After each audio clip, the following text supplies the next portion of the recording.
The hottest group of 1954, the Presidents. The musician unions James Petrillo and Harry Truman out of retirement. And ladies and gentlemen, when we get through with this will show you why we don't want any more canned music in the United States of Canada. And if that gang out there can take it, we're going to give it to them, ain't we, Mr. President? That's right. Now let's see where we go here.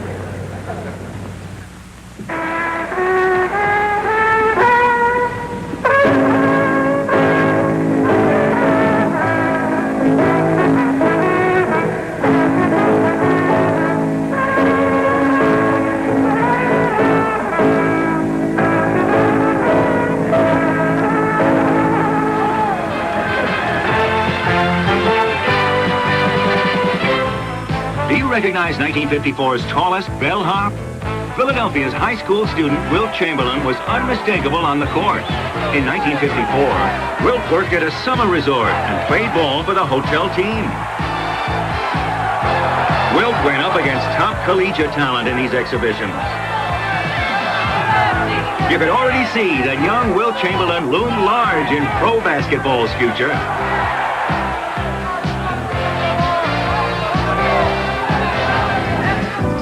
Maureen Connolly, a big winner in 1954, was already the first woman ever to achieve one of the greatest feats in tennis. What was her famous first? And ever to win all 4 major titles in a single year, the Grand Slam of tennis. Here's Little Mo at Wimbledon in 1954. Her powerful ground strokes have Louise Brough in the near court on the defensive.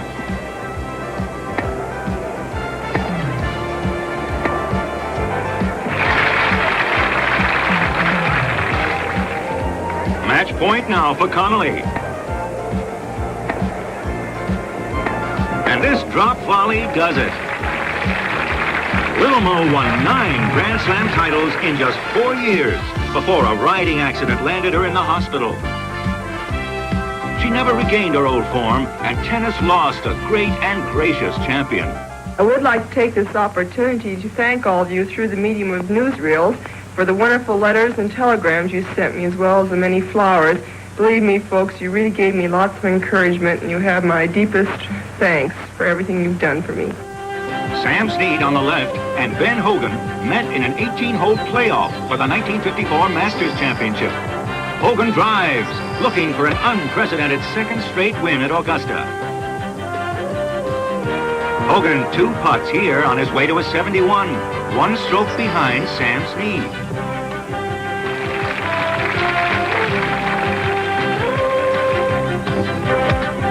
Snead drove well all day, but it was Sammy's soft touch on the greens that made the difference. As Slam and Sam won his 3rd Masters in 1954. At the Women's U.S. Open, Babe Didrikson led the field as the final round began. She could drive, putt, and make magic from a bunker. Babe was on the comeback trail after a long bout with cancer. Just 15 months before, she was told she'd never play again. The Babe drops her last putt of the day to finish 12 strokes ahead of the field. Babe Didrikson, one of the greatest athletes of all time. The 1954 Yankees charge into training camp. Casey Stengel would lead them to 103 wins in their quest for a 6th straight pennant.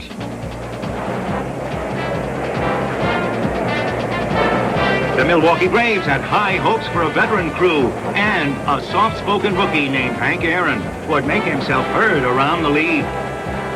Willie Mays put the Giants through their paces after a stint in the service, and New York manager Leo Durocher was thrilled to have Willie back.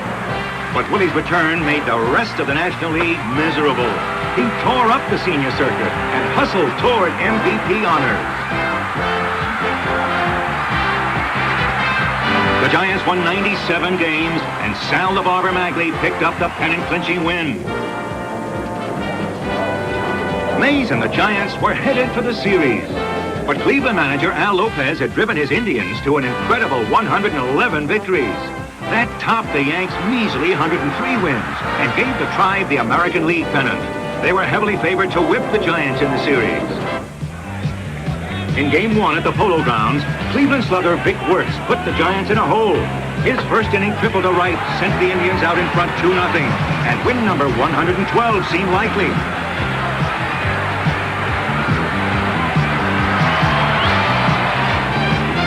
But the Tribe's Bob Lemon couldn't hold the lead. In the third frame, Don Mueller's ground out scored Whitey Lockman. After May's walk, Hank Thompson threaded one through the right side, and Mueller came in to tie it up. It stayed that way till the 8th, when Vic Wertz came up with 2 Indians on.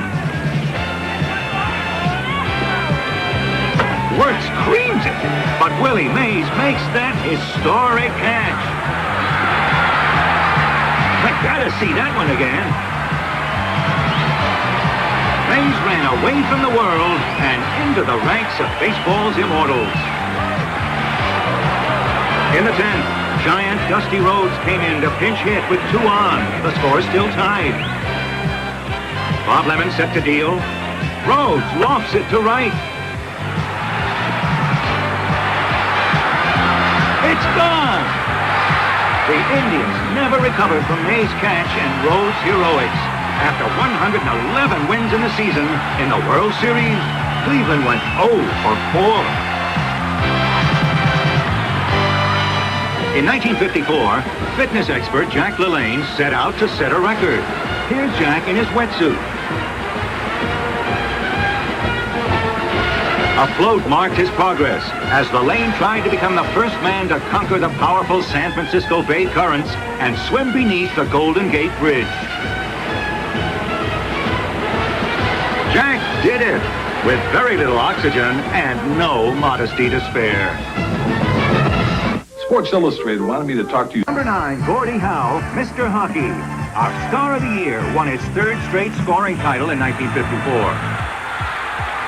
And he led his Detroit Red Wings to their 6th straight league title. An achievement then without precedent. Gordie was the greatest from 1946, incredibly all the way up to